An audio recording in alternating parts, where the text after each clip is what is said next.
It's a real honor for me to be here today. I don't often say that, but I really mean it. I like to start off my talk by mentioning two things. One, please don't believe anything I'm going to tell you.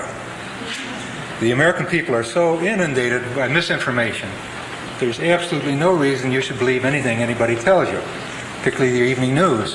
Of course, with everything, there is an exception. And I think in my case, I have a fairly valid exception. Because of the process that I had to go through to clear my book, I had to prove that everything I am saying is in the public domain. I still go down to the agency about twice a month and turn in new material to let them clear. And in doing that process, I have to produce or pull out from government documents that particular information, because they inevitably say you can't say it, it's classified. And I will inevitably locate that information in the public domain. So if you doubt me, and I hope you will, there is a way to check up on me. You go to the library and look in the back of my book, and almost every major conclusion that I will be talking about here today will be documented to an official government document. I've drawn upon the Pentagon Papers. Are you all familiar with the Pentagon Papers? And the Senate and House investigation of the agency, and a variety of other material. So don't believe what I say, but if you want to check up on me, the information is available. Secondly, I'd like to say my message is basically a real downer. It is real negative. But I don't want to leave with that impression, because I just returned from a 2-week speaking trip in Iowa, where I was going to testify at the court case there in Iowa City for the protesters, and in Nebraska. And wherever you go, and I've been in Arizona and various other places speaking, and wherever you go, you find concerned groups. So I am encouraged. I know during the Vietnam War, for the first 10 years, we didn't even know what was going on. And then 11 or 12 years later, people began to protest. But this time in Latin America, the protest was almost instantaneous. The substructure is there. The only reason we got out of Vietnam, of course, is because of the student protest. So I am very encouraged. My message is negative, but I don't want to leave with that impression. I am very, very encouraged. I think I should talk in three basic phases. One, walk you very quickly through my career with the agency up to right now, where I am today. And then back up and walk you through Vietnam a little bit, or walk you through my career in a little more detail, including Vietnam. Now, I do that not to talk about Vietnam, but because the processes that are followed today in Central America, in the Middle East and Africa, have all been used in Vietnam. And I'll take out 3 or 4 incidences and show you that these incidents, and they are documented, by the way, and show you that these are sort of typical of what the agency does around the world since the very beginning in 47, what it's doing today in 86. Then I'll go back and review the agency's domestic operations. And I'll do that for one purpose, because everything they were doing up to the mid-70s, they are now doing again. The only difference now is under President Reagan's executive order of December 81, they can do the things legally that they were doing illegally before. It's the only difference. Then I would like to sort of bring it all together in Central America and talk about El Salvador, Grenada, and particularly Nicaragua, and then come to my conclusion. So that's basically the approach I'll take. I went to the University of Notre Dame. I played on 4 undefeated football teams, 3 national championships. And then I tried out with the Green Bay Packers. And to this day, I can't understand what's the matter with the coaches up there. When I was cut, I received a cable. Would you be interested in an important government position similar to the State Department in function? My football background was not irrelevant. When I went down to Washington, I found that the class before me, my class, and the class after me, were basically rejects from the National Football League, not the standard concept of an intelligent officer. Well, I served in the agency for 25 years. The first 15 or 16 years, I believed that the CIA was sort of like a missionary organization, out saving the world for democracy and religion, and gathering good intelligence to help our policymakers make good decisions. And when I go into work in the morning, I feel a real pride that I'm part of the great crusade to stop the international communist conspiracy. All that began to change for me in Vietnam. That's when I began protesting. I should mention that I served my entire 25 years in the Directorate of Operations. Now, the agency is broken down in basically four directorates: administration, science and technology, intelligence, and operations. Administrators administrate science and technology. They devise the sophisticated collection devices and monitor the results. The Director of Intelligence gathers, that's the scholars who sit and read the reports that come in from around the world and then put out the final reports. And the operators operate. The Directorate of Operations has two basic functions: covert operations and gathering intelligence covertly. Since it's my contention that the agency is little more than a covert action agency, I will dwell a little bit on it. Now, covert action operations in broadest context can be described as those operations designed to overthrow or support foreign governments. Overthrow operations have four basic components: economic warfare, political warfare, psychological warfare, and economic warfare. In my 25 years in the agency, I served overseas in Japan, in the Philippines, in Taiwan, 6 years or 3 tours in Thailand, and 2 years as the chief police advisor to the head of the Vietnamese Special Police. That's the equivalent of our FBI. That, as I said, my period of protest began around the Vietnam War. For the next period within the agency, began protesting, and having no luck with those protests, I finally left the agency in 1977. Now, in a stroke of real irony at this particular point, because they had assigned me to Siberia, when you escalate your protest, you become persona non grata. In 77, in a stroke of irony, they awarded me the Career Intelligence Medal and the Honorable Service Medal. Of course, I think I know why. They don't want. They know they had a loose cannon, and they wanted to kind of damp me down, appease me a little bit, and I think that was the purpose of giving it to me. But I also earlier had won awards, 2 Vietnam Service Awards, a commendation for the Director for devising a program of counterinsurgency and intelligence, and a variety of other CIA and foreign awards. Well, when I left the agency, I testified before the Senate and House Intelligence Committees and before a variety of other Senate and House committees, all related to CIA activities. I immediately set about writing a book about my experiences. It took me 3 years to research and write the book, and then, like all CIA officers, when you join the agency, you have to sign a secrecy agreement.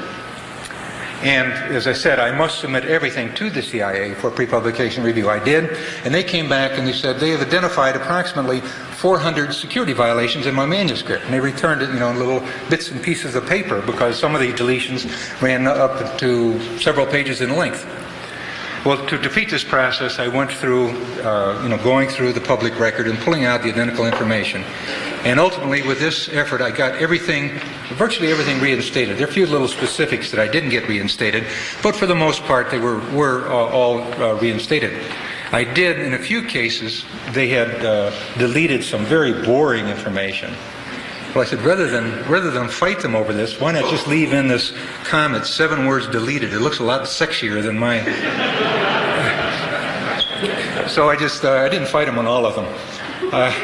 Then I went looking for a publisher, and long, hard process, and finally one publisher said, you've written a nice legal brief here. You make your points, and then you have your citations to your information. But boy, it's dull as mud. Who would want to read a legal brief? So we will publish it if you'll rewrite it as a autobiography, which I did. I then resubmitted it to the CIA for pre-publication review. I didn't put any more secret details in there, but I just added my personal life. At this time, William Casey had become director of the CIA, and they, in essence, told me, "We're not going to let you publish a book." And I said, "Well, you can't stop me. Everything that's in the book, you have not only cleared for other people, it's not only in the public record, but you also cleared for me before. And the laws that you operate under say you may not reclassify information once it's been declassified and released." And the response, in essence, "Well, that's tough. We're doing it anyhow. There's nothing you can do about it." Well, this was a very critical period. I just didn't know what to do. I really worried about this, because if they would have stopped me with that, then I would not be able to speak to you here this evening. because everything would have been classified. So I called the Washington Post, and the Washington Post ran a long expose of how the CIA was trying to, was violating the law by reclassifying information that was in the public domain, a violation of the law of the land. This public exposure forced the agency to relent, and the book was finally released. Subsequent to the release of the book, I then traveled to Cuba, where I stayed about a week, to Grenada, where I met Maurice Bishop prior to the coup. He was the head of the New Jewel movement there. And then I went on to Nicaragua and traveled around Nicaragua for a week, particularly up to Jalapa, near the border area. I understand that's Boulder's sister city. And I saw the devastation being visited on the Nicaraguans by the CIA-backed Contras. I went to the hospitals and talked to some of the wounded soldiers. I talked to the mothers of whose sons had been killed, and I saw the destroyed granaries and bridges and what all. I did this because I wanted to come back and talk about my experiences, and I felt it would give me greater credibility if I had actually been to those places and seen for myself. Currently, I'm involved in what I think is probably the most informative program I've ever been involved in. I've joined the computer age. I've got an extensive library on the CIA. I doubt if there's a book about the CIA that I don't have. And what I'm doing is I'm going through all of the books written by pro-CIA officers, by anti-CIA officers, by the Senate committee, by the House committees, the Pentagon Papers, and I'm drawing out from those books information on CIA techniques. And it's an extremely interesting process because you could almost see the procedures are repeated over and over and over again, these different situations and different situations overseas, different procedures used in different situations, but the processes are fairly uniform. And they call espionage and covert operations the world's second oldest profession. And like the world's first oldest profession, there ain't much new. The same things happen over and over again, just different settings and different partnerships. I'm pulling out, for example, how many times has the CIA planted a so-called communist weapon shipment, made arrangements for its discovery, and then broadcast it through its massive media organization, and then used that communist weapon shipment as a justification for overturning another government. How many times has it forged a document in the name of a group or another government and used that information in that document as a means of overturning or supporting another government? And you can just see these processes over and over again, and I can almost write the script in advance, and sometimes I do. And of course I submit it to the CIA for pre-publication review, and when they scream real loud, I know how accurate, my predictions are. Well, that's pretty much me right up to the moment. When I'm not speaking, I'm sitting in front of my computer pulling out this information. I'd like to back up now and go through my career just a little bit more in more detail. I took the training, the normal spy training, document photography, secret writing, radio communications, agent communications, dead drops, live drops, recruitment, surveillance, counter-surveillance, all the various things that one tends to associate with spying operations. And then I went down to Camp Peary for the paramilitary training. And there we were giving training in dirty fighting, I called it, how to kill or maim with a variety of innocent-looking implements, including your hands.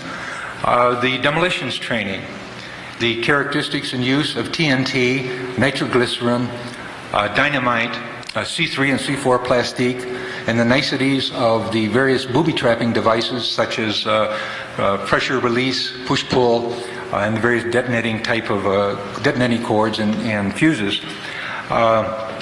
The firing of a variety, cleaning and maintenance of a variety of weapons, communist and American, the standard military tactics of small unit movements and survival, escape and evasion, and all of those sort of efforts, and the parachuting. And I've never credited myself as being very swift, and I mean this. I'm very slow to get the picture. But one day when I was floating down under this canopy, I thought back to the cable that recruited me. You'll be doing something like the State Department in function. That wasn't my impression of the State Department. Then I went to, after the training, I went to Japan, Philippines, Taiwan. Taiwan, we were sending agents onto the mainland of China, or trying to send agents on the mainland of China. And although I can't say this directly, I can quote Pierre de Silva, former chief of station in Hong Kong, said they had virtually no successes at all. And I think that was an overestimate of their operations. Then in 1967, I was in Thailand. And the early 67, and the chief of station called me in. And he said, Ralph, we want you to begin a counterinsurgency program and an intelligence gathering program with the 50,000-man Thai National Police Force. And I looked at him in amazement. I was really surprised. And, just me, and 50,000 Thai police? I said, yes. And the Thai police were basically just patrolmen who had several years of schooling. To the officers that had a little bit more schooling, I thought, my God, this is a real mission impossible. Because I had gone through college, and I'd gone through all the elitist training of the CIA, and I didn't consider myself a good intelligence officer. How could I transform these unschooled patrolmen and make them into sophisticated intelligence gatherers and effective counterinsurgents? Now, at this time, the CIA was reporting in its intelligence that the communist movement in Thailand, which had begun basically 22 years earlier, it had had a longer history, but they had announced 2 years in '65 that they were going to begin active insurgency operations in Thailand. The CIA was reporting that in all of Thailand that there were 2,500 guerrillas, and they lived up in the mountainous areas in the mid-south, northeast, north of Thailand, and they were all guerrillas, and they lived up in the mountainous areas, and they had come down into the villages and raid in the villages to force the people to support them with money, food, and then they would kidnap young men and take them back up into the mountains and incorporate them into the movement. And they had absolutely no popular support in the villages. Now I'm going to ask your indulgence just here for a couple of minutes, because I think if I can explain to you what happened, this was sort of my denouement, if you will. If I can explain to you what happened in Thailand, then you will see what happens in Vietnam. It's very directly related to what happens in Vietnam. And what happens in Vietnam is very directly related to what the agency is doing today around the world. So if you'll just bear with me a couple of minutes on this. And I did. I looked on this as my mission impossible. As I said, I could not have anticipated at that time that my world was going to be turned upside down. Not by failing in this seemingly impossible mission, but by achieving unparalleled success. So I looked at the problem. There were 72 provinces in Thailand. Half of them had communist insurgencies. How do you go about doing this? I thought, well, I can't do it in all provinces at once.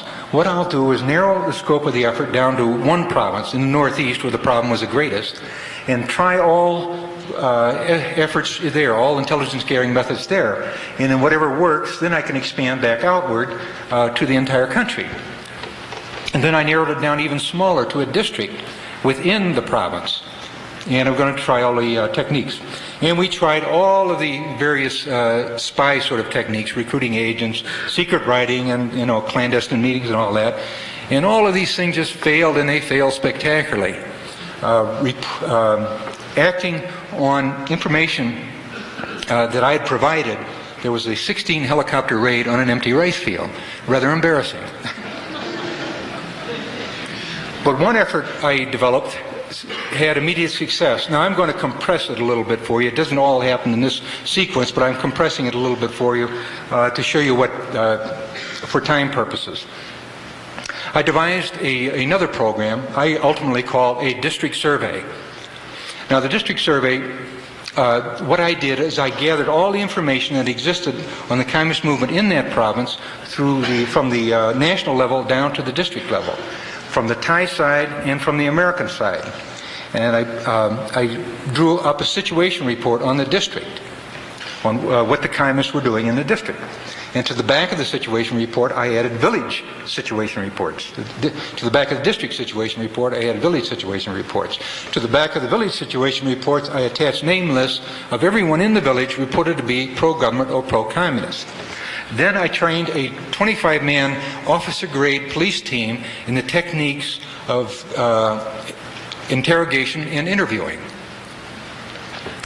Now, the process they were to follow when they went into villages, each police officer was to take one individual off by himself out of hearing ranges of anyone else and interrogate or interview that person about the nature of communist activities, what was going on in the village.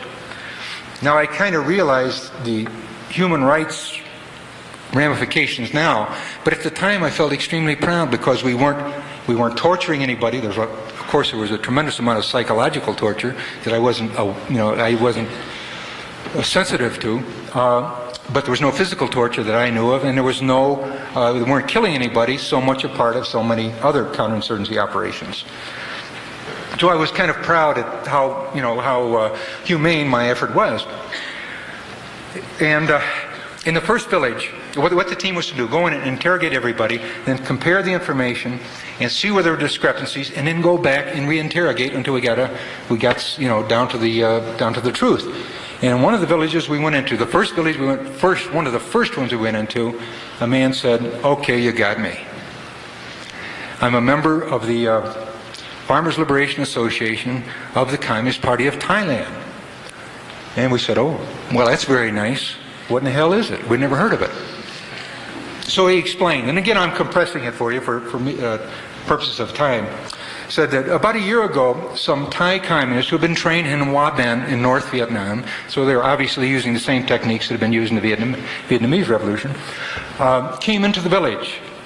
And they explained the nature of the society to us, that 80% of the population were peasants and lived in the villages and were poor and virtually landless. That the United States was supporting the elite, the tiny elite, several percent elite of the country, or I shouldn't call them elite, the rich, and the military leaders, and that the United States was sort of the controller of the Thai government. And their offer was, here's what we offer you. If you, the 80% of the poor, will join together with us, we will then we'll kick out this American-backed government, and we'll redivide the land, and each person will be given his own lot. So they were appealing to the very strong emotions of nationalism and social equality. So this man said, I agreed. I signed the pledge to the Farmers Liberation Association, and I have willingly donated money. I've given food. My son has joined the guerrilla movement, and he's pledged his life to the communist victory. And there are two other, I'm part of a three-man cell. There's two other members of the Farmers Liberation Cell in Thailand, in my village, or my two neighbors here are also members of the cell, and he gave us their aliases and their operational histories with the communist movement. So then we went from person to person, cell to cell, village to village, district to district, and we found the same thing everywhere. I wrote four district survey reports, and they went back to the State Department Bureau of Intelligence, the Director of Intelligence, the CIA's Director of Intelligence, to the Thai Counterinsurgency authorities, to the station, and we got back praise from everybody. They're saying this is the best information we've ever had. The DDI, the Director of Intelligence, came back and said, this is the first time we've ever understood what the communists were doing in the rural areas. The governor of the province said the same thing. I've been a native of the province for all of my life, and it's the first time I've known what the communists are doing in my province. So the chief of station then called me in and said, Ralph, he congratulated me. He had congratulated me many times, but he congratulated me again and said, your 2-year tour is almost up. Normal tour is 2 years. Said, we want you to expand this program outward to the entire country as was the original plan. Will you agree now to come back for another 2-year tour, to sign up for another 2-year tour? And to me it was like a prayer being answered. It really was. We were destroying the hated communist movement. We're doing it without all the torture and killing that's so much attendant those sort of programs. We're doing it at virtually no expense because the Thais were so happy with the program. They were paying the salaries of everybody. That was a very unique situation in agency liaison operations. And I was personally very ambitious. I said, of course I'll come back. It is like a prayer being answered. It's just what I wanted to do. So I went back to the province, and a couple of weeks later I was called back to the station. And the chief of station said, I've got a dispatch here from headquarters, and they say, your tour is almost up. How soon can you get out of here? I was in total confusion. I don't want to leave. I want to go ahead with this program. I want to stay with this program. Look at the tremendous results we've had. I pulled out the rating sheets from the DDI, from the State Department, from the governor and all. Look, I want to continue this program. We're destroying the movement. All of these arguments. He said, well, headquarters wants you back there. There's nothing I can do. How soon can you get out of there? Well, in my confused state, I really was totally confused. I couldn't understand it at all. In my confused state, I started thinking, and I said, well, I've got another team in the field. They'll be out there for another 6 weeks. It'll take me about 6 weeks to write the final reports once they come in, and take me a couple of weeks to wind up my personal affairs. So I can get out of here in about 3 months. He said, that's all right. I'm going to shut down the program. I want you out of here right away. I couldn't understand it. I just could not understand it. It took me years to understand it. That, as I said, I'm not very swift. But here's what it was. We were finding that there was a popular-based movement in Thailand. The Communist Party was a popular-based movement. Now, if the agency allowed the CIA to tell the truth about the nature of the communist movement in Thailand, then they would have had to tell the truth about the communist movement in Vietnam. If they ever told the truth about the communist movement in Vietnam, there would have been only one policy option. That would be pull out and admit we were the invaders, and that the communists had the loyalty and the intense loyalty of the people. That would have been the only solution. Well, as I said, it took me many years to understand this. Well, I got back to headquarters and I tried to call attention to all that we had achieved. I wanted to start, start the district surveys out in Thailand, and I began to see how this had ramifications for Vietnam. Well, I went back to the Thai desk, and I began looking at intelligence coming in from Thailand. And it said, there are 2,500 communists in the entire country of Thailand. There are all guerrillas. They live up in the mountainous areas, and they raid down into the villages and terrorize the people to give them money and food, and they kidnap young men to take them back up to join their guerrilla movement. Now, I had misproven that, or whatever you want to say, 2,500 times in that one province alone. Well, I fought that battle in total confusion, because I was still a loyal agency officer. But at this time, Tet had occurred in Vietnam. Tet was when, the General Westmoreland was telling us there's light at the end of the tunnel, we'll be out of here in a year, and all of a sudden the whole countryside rose up and occupied every town and major city, and there was even fighting in the American embassy in Saigon. So I said, gosh, Vietnam needs me. I have to go out there and save Vietnam for democracy. As I say, I'm not too swift. It takes a while for the message to sink in. Well, I thought the agency adopted a very wise policy at this particular time, because after Tet, they had very heavy manpower requirements for Vietnam. And they were drafting people from the European division, from the Western Hemisphere division. Nobody wanted to go to Vietnam, and they had to draft people. But I did think that they adopted a wise policy, because for anyone dumb enough to volunteer, they gave you an immediate and mandatory psychiatric assessment.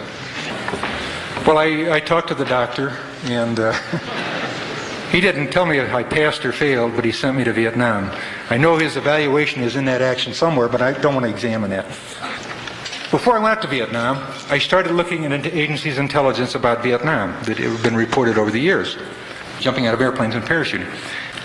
It said in 1959, in South Vietnam, there are 2,000 communists. They're all guerrillas. They live in the jungle areas. They raid in the villages and force the people to give them money, food, and they kidnap young men and take them out and force them to be join them in the movement. Well, in the face of massive, and I mean massive, CIA-backed counterinsurgency programs, in the face of massive bombing and napalming by the U.S. military, one would think that that 2,000 people by early '68 would have, tended to have been suppressed a little bit, deleted or negated a little bit. Well, in 1958, they were reporting there are 500,000 communist guerrillas in South Vietnam. They are all guerrillas. They have no popular support in the villages, and they terrorize the people to cooperate with them. Well, how did this 2,000 get these other 498,000? These 2,000 terrorize these other people to cooperate with them? There seemed to be a little bit of a logic to this whole thing. So I got a couple of academic studies, Douglas Pike's Viet Cong and Michael Charles Conley, Viet Cong Communist Infrastructure in South Vietnam. And I looked at these books and I said, here's how the communists go about building a revolutionary movement in the villages, or a revolutionary movement. They go into the villages, they promise to eject the foreigners who control the country, and they very effectively had ejected the French earlier, and they confiscate the land of the absentee landlords, very conscientiously divide the land up and give it to the people.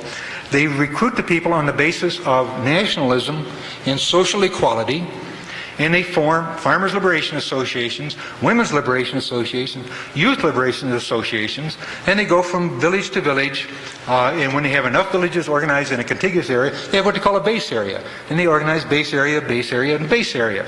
Now they're getting ready for the guerrilla warfare stage, and they begin to refine the organization and upgrade it. And they form a militia who are upgraded to local forces, or to guerrillas, local forces, main forces, to regular force units. And the party expands, and they take over control of the government in the villages, and they own the loyalty, complete dedication, loyalty of the entire people in the villages. Well, I went back to the agency's intelligence, and it didn't mention a single member of a liberation association, not a single member.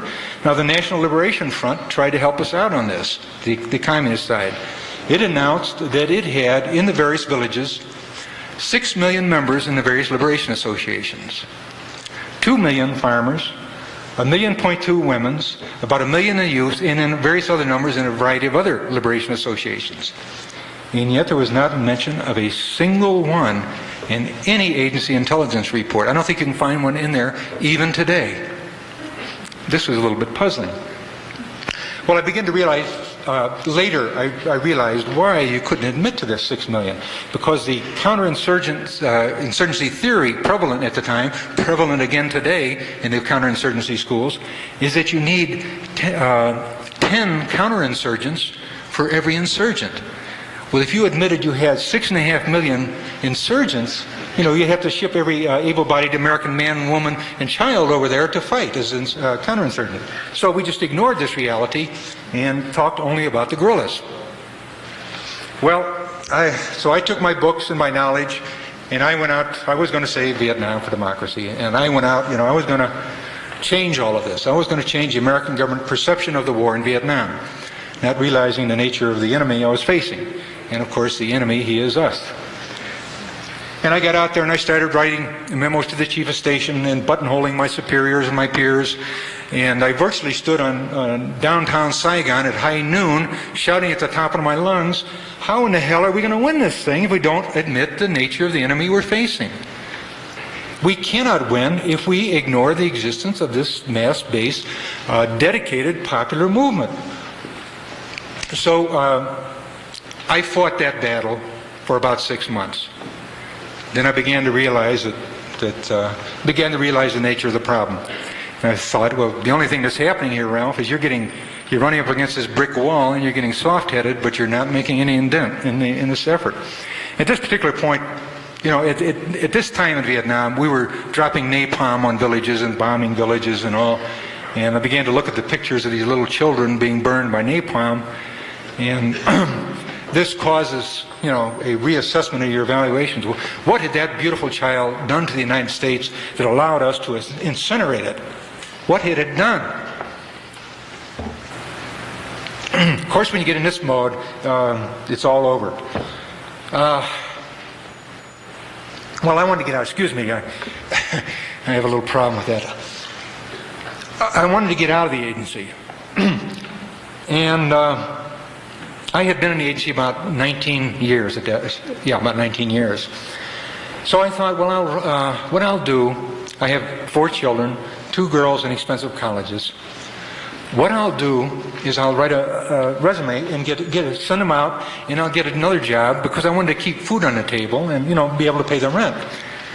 But I had one little problem. I worked in the covert side of the agency, and I couldn't admit to agency employment. So I had a little, my resume was a little skimpy. It said, I played 4 years of undefeated football at Notre Dame, graduated cum laude in business administration. Some 19 years later, I think I'd like to go to work. What do you got for me? You can anticipate my responses. Well, at that particular time, the CIA, again, was adopting what I thought was a wise policy. They were saying that because of the nature of the duties of operational officers, we frequently suffered from a motivational fatigue, so that we could qualify for early retirement if you had 20 years in and at least 5 years overseas.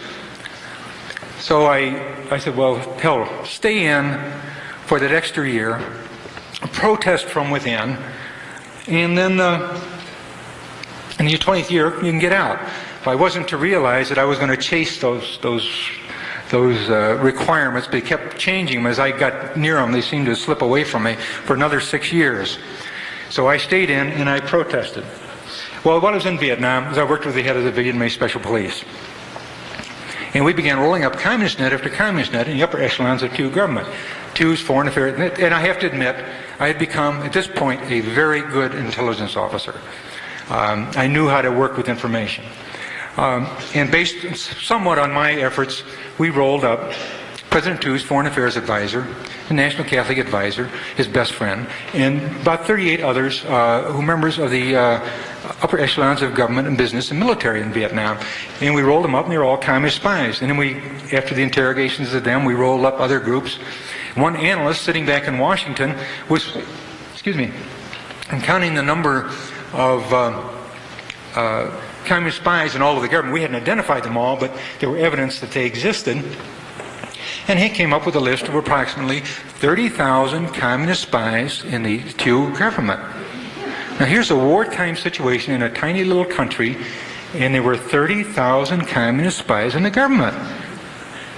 You don't have much of a government when you're, that penetrated. On the other hand, the CIA, U.S. military, the Vietnamese intelligence and police and military had hundreds of thousands of people out trying to get penetrations into the communist movement. And I don't think there was one penetration at any level, any significant level within the communist movement. Now, it was a life-threatening situation to be a spy for the communists. And it was a cush, profitable situation to be a spy for the government. Yet 30,000 people voted to put their life on the line. This began to show, to demonstrate where the loyalties of the people really lie. Well, I left Vietnam completely disillusioned, did another tour in Thailand, and by this time my protests had really escalated. I'd gone to the DDO grievance officers, to the Inspector General, to the Comptroller General, Executive Director, who at that time was William Colby, with my protests. And because of my protests, I was assigned to the agency Siberia. They assigned me to the International Communism Branch. They gave me a desk and a place to sit and nothing to do, and let it be known that I was a dissenter, around the bend a little bit, and people were not to have anything to do with me. And I was thinking, what in the world can I do? I don't have a real job, and I just want to sit here until I can get those years in. So I decided to do a study on Asian communist revolutionary procedures. I was sitting in the International Communism Branch, and it was a good place to work from. So I began to compile a study, and I had to be completely devious about this, because every time I made my intentions known, somebody would stop it. So I had to be very, very devious, and I went about doing this study. And to compile this study, in addition to reading all the counterinsurgent theories of the U.S., I began to read the works of Mao Zedong, Ho Chi Minh, Li Zuan, all Vo Jiep, Trung Chien, Lin Piao, all the various Chinese and Vietnamese authors and authorities on revolution. Not much to my surprise, everything I have been trying to tell the CIA about the movement in Vietnam was outlined very graphically in the writings of these authors. Mao Zedong had been particularly helpful. Just about the time of my birth, he had written his first essay on the necessity to organize the villagers in the villages for developing a revolutionary organization. Now, you would think from that time till the end of the Vietnam War to even today that somebody would have cottoned on to this. You know, people in the campuses were reading Mao Zedong all over the place. You think the agency might want to peek in in some of those writings. Maybe they did. Maybe they didn't understand it. Or if they did understand it, maybe they didn't have the guts to stand up and say, hey, what's going on here? So I wrote the study, and I sent it up into the void, and of course I didn't hear anything back from it. And then in early 1977, there on the bulletin board when I returned from Christmas vacation was the glorious news. For those operations officers who have 25 years in and a minimum of 5 years overseas, you can retire. I can't tell you how elated I was. I shouted hallelujah, and when my feet finally came back to earth, I rushed and called my wife and explained. I said, darling, you can't believe it. Now I can retire and I can spend all my time with you at home. Won't that be great? And I'm sure it had nothing to do with it, but she decided it was time to go to work. Well, that's pretty much my career in the agency. I want to back up now, and I want to take a few incidences about Vietnam. In 1954, the French had been defeated in Dien Bien Phu. And the country was divided after the Geneva Conference at the 16th parallel for 300 days. Those who wanted from the north wanted to go south could go south, and vice versa. And in that 300-day period, the CIA was ordered by the National Security Council. That's a very tiny group of advisors that sits right under the presidency over the CIA. The Secretary of State, Secretary of Defense, and the Director of the CIA ordered the CIA to create a non-communist alternative government to Ho Chi Minh. Now, President Eisenhower, writing later in his memoirs, said that if ever the election, there was an election called for by the Geneva Conference. In 2 years, a mandatory election was to be held, and whoever won, the country would be united under that leader. Well, President Eisenhower said if ever that election had been held, 80% of the Vietnamese would have voted for Ho Chi Minh. Well, the CIA was ordered for two basic reasons to create a non-communist alternative government in Vietnam. One, we wanted the markets, the minerals, the manpower of Vietnam in America's economic sphere of influence.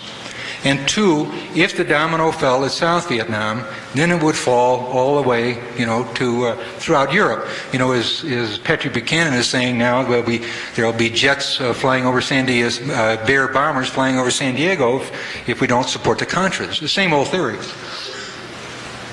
So the agency was ordered to create a non-communist alternative government. Now, what did we do? How did we go about this? Well, we went up to the Maryknoll seminaries in New York. Now, I have to admit, the Maryknolls at that time were quite belligerent, but now Patrick Buchanan, the White House Public Relations Director, calls them the Marxist Maryknolls and the liberated nuns. They've really turned around as I have turned around. But up there in the Maryknoll seminaries in New York, Ngo Dinh Diem was living. And we went up to Ngo Dinh Diem and said, Mr. Diem, how would you like to be premier of South Vietnam? He was a Catholic, and he allowed as how, that wouldn't be a bad idea.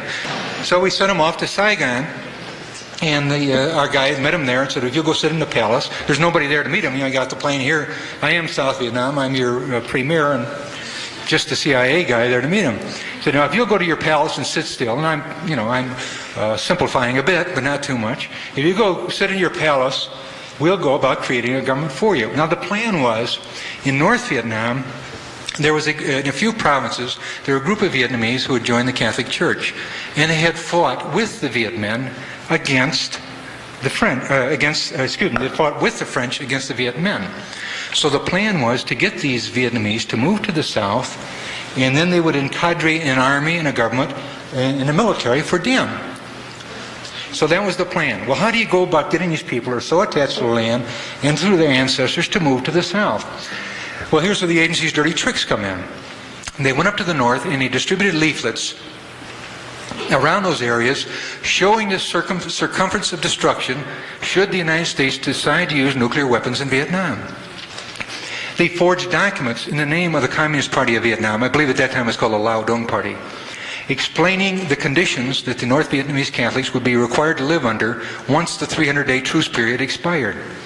They offered those, and I'm just hitting it very lightly. There are many things went on, but I'm just hitting the basic things. They offered those who would agree to go to the south money, land, jobs, and transportation south on its CAT airline. Tom Dooley, the U.S. Dr. Tom Dooley, working with the U.S. Navy out of Haiphong, was doing the same thing. So all of these efforts created a flood of approximately 800,000 Vietnamese moving from the north to the south. Now I think here's the critical point, because here's what's happening to us today. The level of our media coverage was, here are the diseased, mutilated, tortured, starving bodies of the Vietnamese voting with their feet and escaping from the godless cruelties of communism. They weren't escaping from the godless cruelties of communism. They were escaping from the CIA covert operations. But I think that sort of put in concrete forever the American perception, not only the communist movement in Vietnam, but communism generally. So they came to the south, and the CIA formed a police, a palace guard, the U.S. military trained the Army, Navy, and Air Force for Diem, and the government. Now we have a non-communist alternative government in Saigon. There's one problem, however. The French still had their guy there, Bao Dai.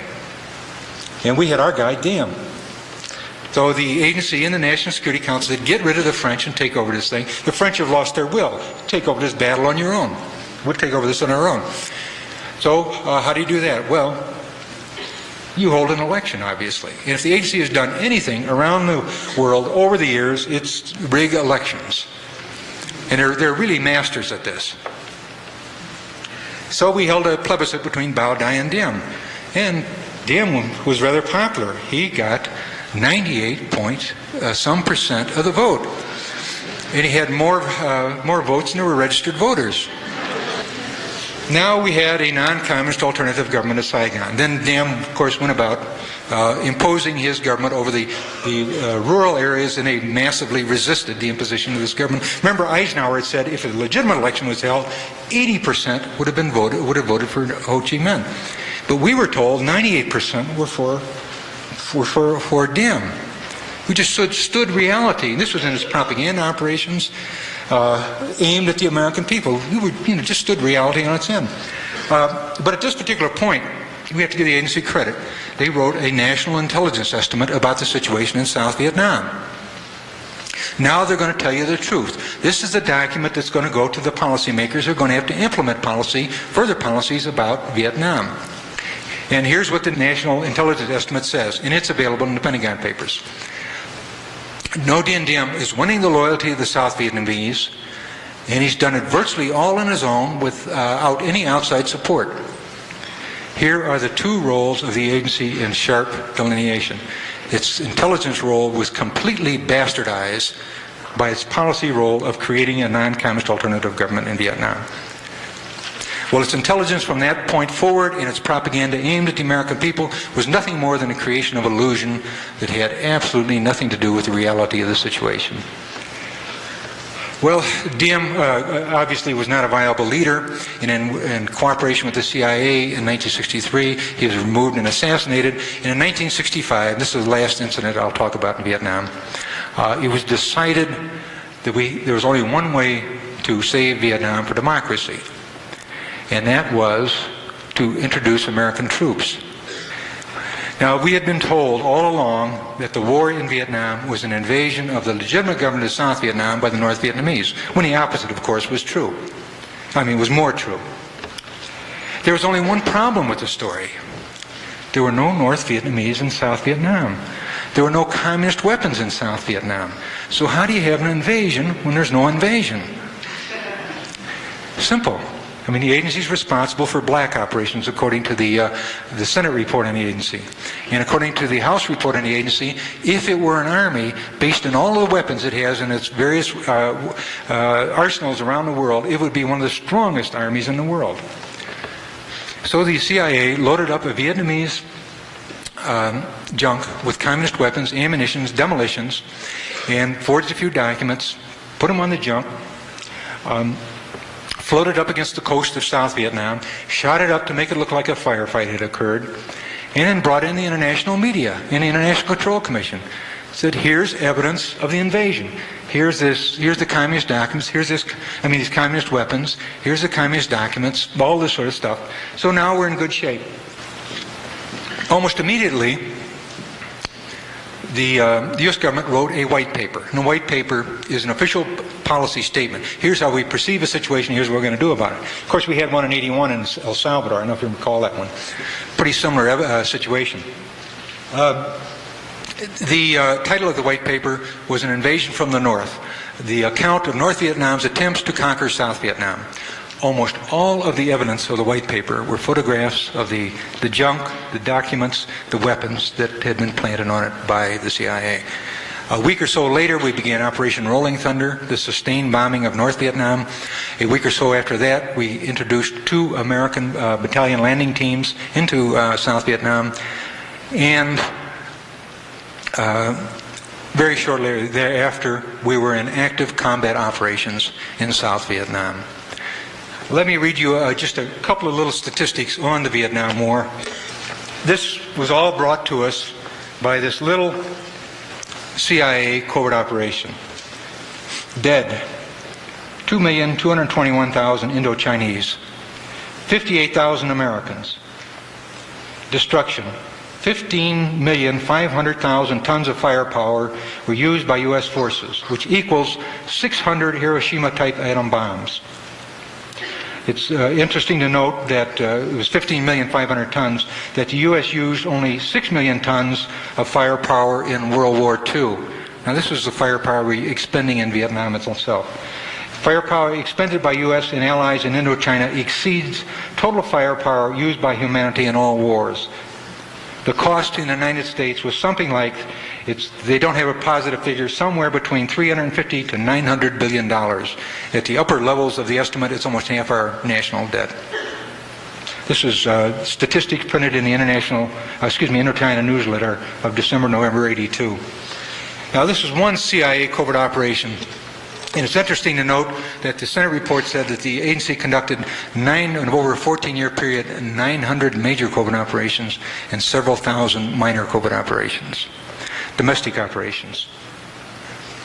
The CIA, by its charter, is explicitly prohibited from being involved in domestic covert operations. Of course, President Reagan has changed all that with an executive order, but until that time, it had been explicitly prohibited. Well, this did absolutely nothing to stop the agency because it operates in secrecy. It just went about violating the law.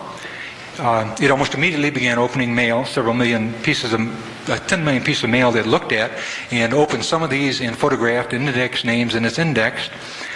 In academia, it had approximately 5,000 administrators and academicians who had 3 basic functions for the CIA. One, they were spotting American students who had the proper ideological outlook, who would make good CIA case officers. They were spotting foreign students who had the same ideological outlook, who would make good spies when they went back to their foreign, to the native countries.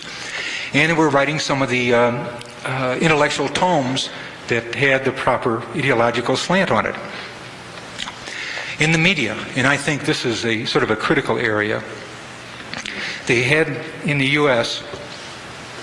approximately 350 American reporters, television newsmen, executives of media who were working in some capacity for the CIA. And they were doing basically three things.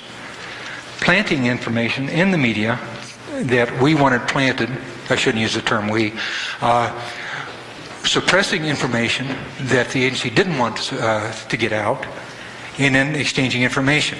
Now this 350-man media group within the United States was part of a larger worldwide group that the agency called the Mighty Wurlitzer.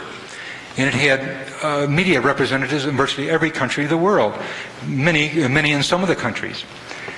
And they called it a Mighty Wurlitzer because it was an organ on which they could play any propaganda tune they wanted anywhere in the world at any time in the world. And this was a constant process. Maybe they'd plan an article and they'd pick it up and airmail it to 200 other news institutions. They'd keep it picked up and replayed. They sent out editorial guidance constantly. And this just goes on over and over and over again. It's, it's all propaganda. One of the conclusions of the Senate report was that a major responsibility of the CIA was the creation of an international anti-communist ideology. Why did it want to create an international anti-communist ideology? Because then any time you want to overturn a government, you can shout communist. Then you shoot down the straw men. You can't say we're fighting the poor people of that country. Anyone who fights our dictatorship is a communist, obviously. So that that goes to lend credence to the story. Well, let me give you just one example how this propaganda mechanism worked, because it demonstrates what goes on all along. And I'm using John Stockwell's example here. He may have talked about it. He was task force chief of the Angola task force, and it was this: we were going to overturn the Angolan government. Same thing we're doing now, except now we're doing it we're getting in bed with the South Africans. Insane, absolutely insane. What are the blacks in this country going to think? Here's the United States joining with the apartheid government of South Africa in overturning a black government of Angola. I just can't understand this. It just blows my mind. Well, John said, here's what we did in Angola.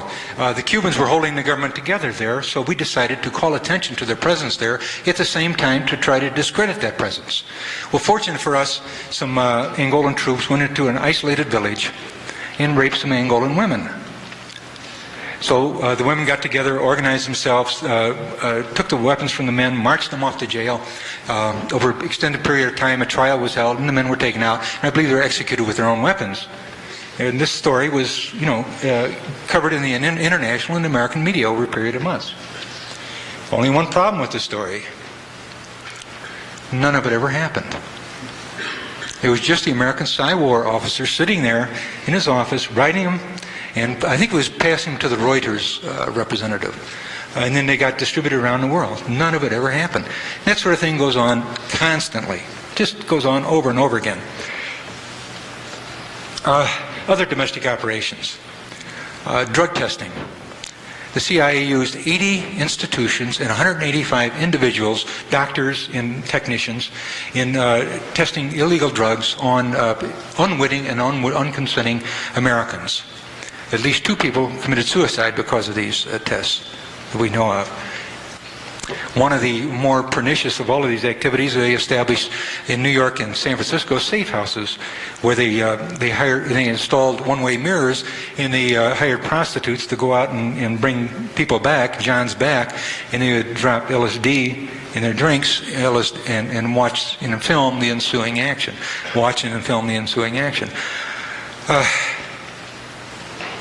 The agency was involved in, of course, student groups, youth groups, labor groups, religious groups, in the foundations, the financial foundations. They virtually own the financial foundations, who would then sponsor academic research. In the book publishing field, the agency published something like 1,250 books, 250 in the English language. And you could almost bet, it's almost a sure bet, that every time you read a book by a defector from either Communist China or the Soviet Union, he came to this country, and within a matter of a year or so, he had a book on the bestseller list. You can just bet that the book had either been written by the CIA or had been completely facilitated by the CIA. It's been alleged that Arkady Shevchenko's book, that more recent one, Breaking with Moscow, you know, the guy who was with the UN, Soviet mission in UN, who came out and had this book, Breaking with Moscow. He was on the cover of Time. He was in 60 Minutes and all of this sort of stuff.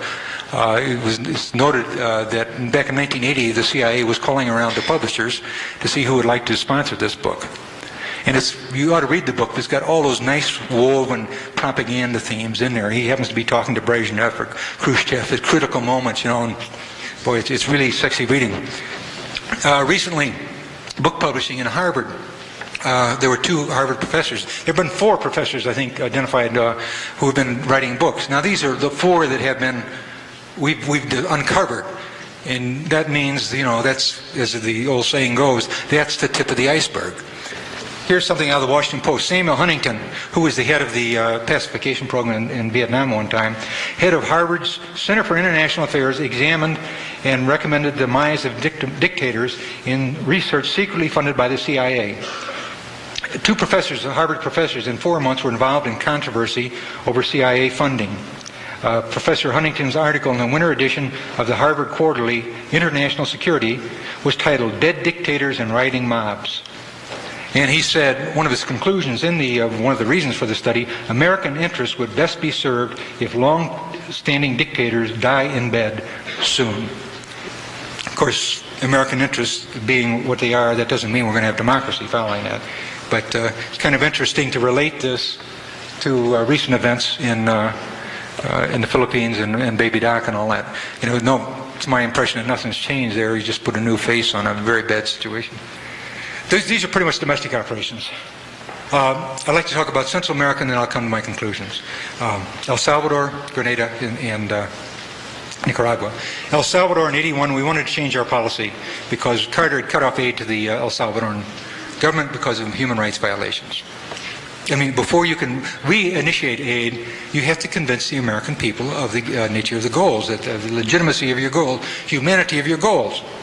So we're going to write a white paper to publicize to the American people. Before you write the white paper, you got to get your evidence in a row. And lo and behold, a refrigerator truck was driven across Honduras and was apprehended at the El Salvadoran border. They rolled back the roof, and what did they find in there? Communist weapons.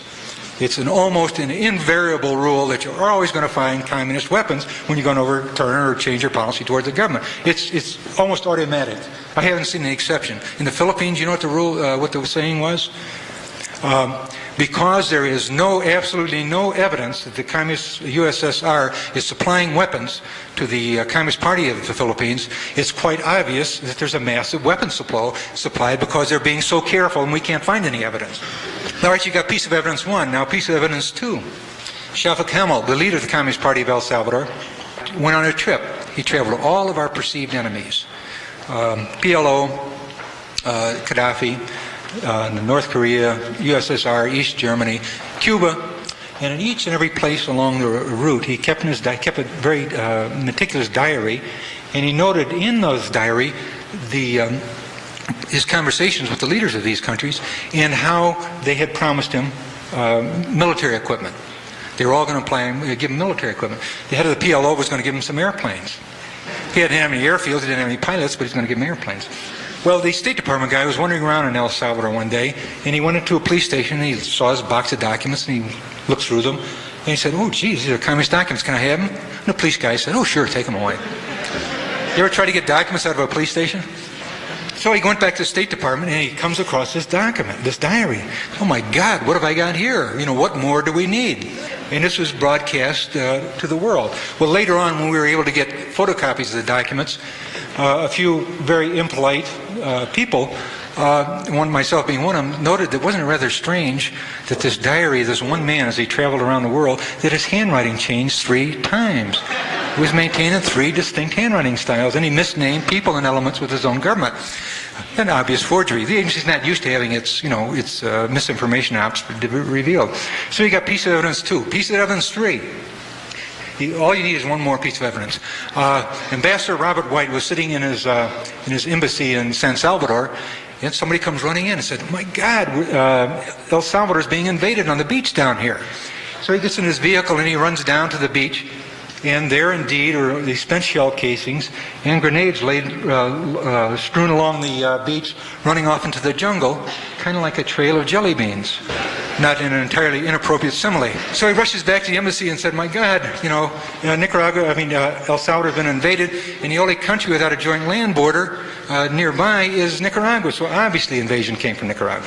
Only later he left. He admitted that he had been duped. There had been an invasion, but now we got our story all lined up, and we write a white paper.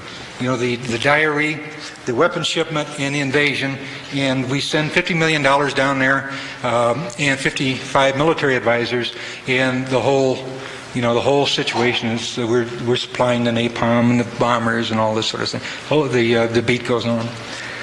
Only one problem: we want to support democracy.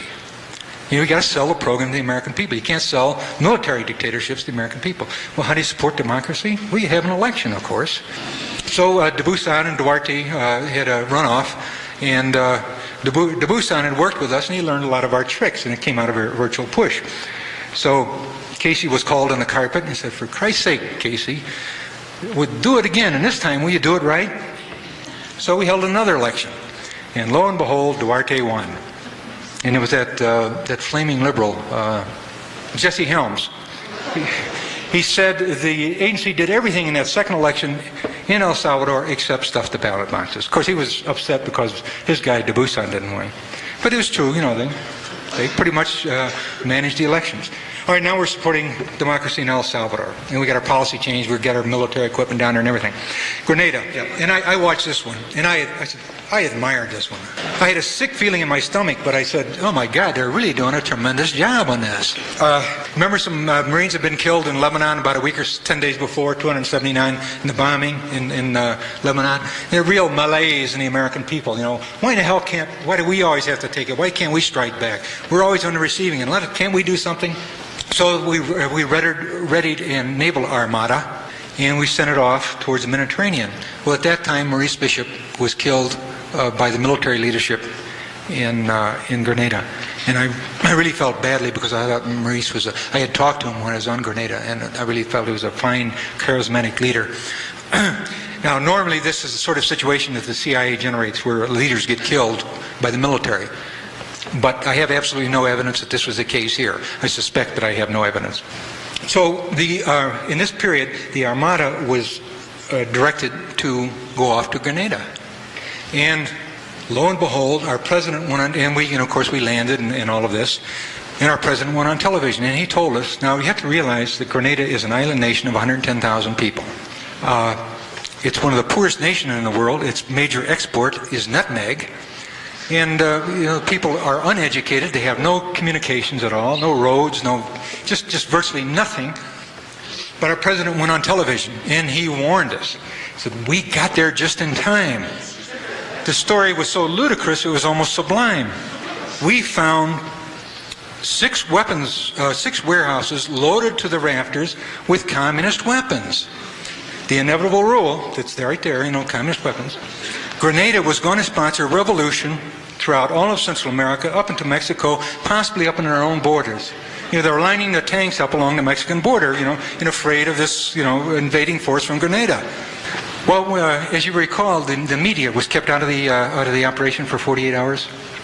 This was a critical period. Well, it took them that long to load up the two. When they got on the island, they went to these 6 warehouses. They turned out to only 2. They were only partially filled with weapons, and only some of them were communist weapons. There were some American weapons there. Of course, those weapons, according to the story, had been left behind in Vietnam. How we knew that, I wasn't quite sure. But as I say, we needed that 48 hours to load those things up. Well, the weapons had an interesting follow-up. They went down to Washington, D.C., and we all went down, oohed and ahed, at the communist weapons picked up in Grenada. Then later on, when the interest died down a bit, they were given off to the Fort Aberdeen in proving grounds in Maryland. Then about a year ago, I read in the back of the Washington Post, I'm so glad I saw this, 2 lines. The weapons picked up in Grenada have been given to the CIA, back to that place from whence they came. one dumb admiral, the head of the task force, decided, he wanted some souvenirs of the operation, so he scarfed up a couple dozen of these automatic weapons. He's going to give them out to his buddies, and they would have a real commemoration of this glorious victory. He didn't realize that when the agency started toting up, on his computers, all the weapons that it had put there, they were going to get upset that they didn't get them all back, and he got in some trouble. Then one night on television, that same 48-hour period, I watched as the artillerymen, the American artillerymen, loaded up their pieces and fired up on this mountain side. We'd see them loading up, and the focus would shift up to the mountainside. We'd see the exploding area on the mountain. And the story that came along with it, here are the American troops wiping out pockets of Cuban resistance. Now, all of a sudden, this massive Grenadian revolutionary force seemed to be nowhere on the island, and the only thing we were fighting in Grenada were Cubans. Well, unfortunately for this story, there seems to always be a catch. This was exposed during a frontline PBS program, TV program. A reporter had been on the island when all this occurred, and he was smart enough not to make his presence known.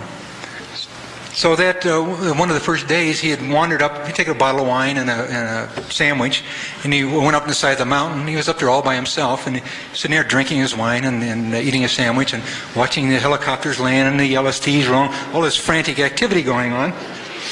And he was up there by himself, and finally he wandered on down. He got down. A little while later, he walked over to the artillerymen who were firing up the mountain where he had just been. So, what are you doing? We're wiping out pockets of Cuban resistance, obviously. Nobody up there, but now that B-grade movie actor was the producer of the evening news.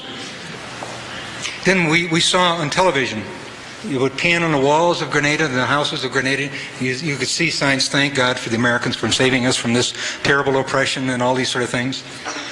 And I could just see in my mind's eye, at dawn's early light, the CIA case officer out there, thank God for the...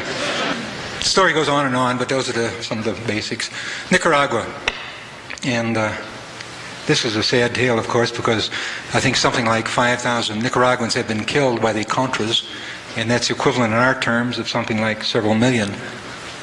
But we had to, when we want to change our policy, we want to sponsor the Contras, we want to overthrow the government of the Sandinistas, we have to convince the American people of the legitimacy and the humanity of our humanitarianism of our goals. So President Reagan went on television, and I think you all know the story if you listen to David McMichael. We are sponsoring the Contras to halt the flood of communist weapons that are coming from Nicaragua to the El Salvadoran leftists, where, of course, we had democracy down in El Salvador.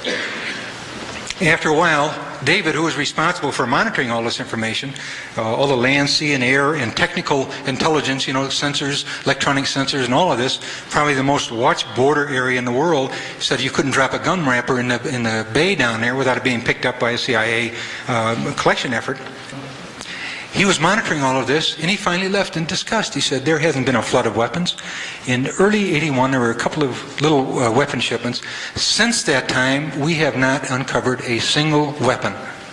Yet our president went on television in late '81, '82, and '83 and was telling us that there are a flood of weapons. And that's why we're sponsoring the Contras, because we want to force the Nicaraguans to stop supporting revolution in the neighboring countries. Of course, you had the mining of the harbors. The head of the Senate Intelligence Committee, Barry Goldwater, he called in Bill Casey, and he wrote a very scatological letter. What in the hell is, I won't quote him exactly, what in the hell is the matter with you guys? This is an act of war. And you were down here before the Senate Intelligence Committee. They have to brief them on their covert operation. And you didn't tell us anything about this mining operation. What's the matter with you guys? And I think this brings up another point, which is congressional oversight. And I think it can be summed up in one quote by Norman Mineta. I've talked to Norman individually, but he was quoted in the Washington Post, and he said, serving on the House Intelligence Committee and being briefed by the CIA is like being the proverbial mushroom. You're kept in the dark and you're fed manure. Congressional oversight. And of course you had two American pilots shot down on bombing runs over Nicaragua, and it was said that they had absolutely no relationship to the CIA. And I think I think both of them had been former members of the Alabama National Guard. It's interesting to note that in Cuba, in the Bay of Pigs at Cuba, 4 American airmen were shot down. They're all from the Alabama National Guard, and it was denied, or had been members of the Alabama National Guard. It was denied that they had any relationship to the CIA operation there, except some 20 years later they admitted, oh yeah, they had been working for the CIA all along. So these two were, pretty much identical histories, and it's denied they had any relationship to the CIA. Most recently, we find out, David McMichael shot down the president's story about supporting revolution around surrounding countries. And then the story came out that the M19 guerrillas that occupied the Supreme Court in Colombia and were invaded, and everyone was killed, the hostages as well as the M19 guerrillas. And the story came out that the M19 guerrillas were armed with weapons, of course, that came from Nicaragua. Of course, the Colombians denied it, but that didn't make any difference. Elliot Abrams, the Undersecretary of State for Inter-American Affairs, still claims this is evidence that, Nicaragua is supporting revolution. And then, wouldn't you know it, that a vehicle, a car, was loaded with communist weapons and demolitions and what all, and was driven across Honduras, an American dry-docked aircraft carrier, if you will, headed en route to El Salvador. And they happened to have a flat tire. So some Honduran troops decided to go over and assist them with fixing the flat tire, and they noticed some wires hanging out, and they conducted a search, and lo and behold, here were all these communist weapons, very nicely wrapped in Nicaraguan newspapers. The beat goes on. So now we're going to sponsor the Contras. We want $100 million to sponsor the Contras, to force them to stop subverting their neighbors by these weapon shipments. My conclusions of the CIA, and we can go on, but my conclusions of the CIA is not now, nor has it ever been a central intelligence agency. It's the covert action arm of the president's foreign policy. In that capacity, it supports or overthrows foreign governments. Misinformation is a major part of its covert action responsibility, and you and I and Congress are the major targets of its misinformation operations. And the CIA goes around the world overturning democratically elected and popular governments and imposing in their stead, sometimes under the guise of democracies, brutal military dictatorships who torture and murder their own people. Well, why do we do all this? Why do we go around overturning all the ideals that we so ostentatiously hold to be truthful, or what we should be honoring, life, liberty, justice, all of these things? Why do we do that? And I think you can find the answer in the economics. And in my estimation, you boil it down to the finest area, the CIA is nothing more than the action arm of the Americans' transnational corporations. The CIA goes around the world overturning these governments and then imposes these dictatorships. Now let me give you an example. Agribusiness, say in the Philippines as an example, they will go in and say, we will buy all of the products you can grow, all the beef you can grow, or all the products you can, soybean you can grow, if you will grow them. So the guy, the oligarchy, the landowner says, all right, but I only have 50,000 acres, I want 1,000,000 acres. So we'll send the troops in. He's aligned with Marcos. We'll send the troops in, and they'll drive the peasants off their land. And any who protest are killed. Or if you develop try to develop a union or a cooperative, you have the death squads. So I think what is happening, not only are we destroying the life, liberty, and justice abroad, but we are destroying the American farmer by these activities, because now you can produce, by these costs of labor that go from maybe $1 a day, this immense profits for the transnationals. Now the same thing happens in the manufacturing field. Where do your clothes come from? Korea and Taiwan. We've got dictatorships. And they're earning just a fraction of the amount of money that the American worker is earning. The Hyundai car that's coming to the United States, Korean, the labor costs there are about $2 an hour versus the American $20 an hour. So what happens? The American industry shuts its plants down in the United States, and it transfers them overseas to Taiwan, to Korea, to the agribusinesses in Central America and Latin America. Their profits go up just exponentially. The American worker, the American farmer, about a third of them are going to lose their farms this year. lose their jobs. I think what you're having now here in the United States is sort of the Central Americanization or the marginalization of the American worker, the American farmer. This process is beginning and it's accelerating.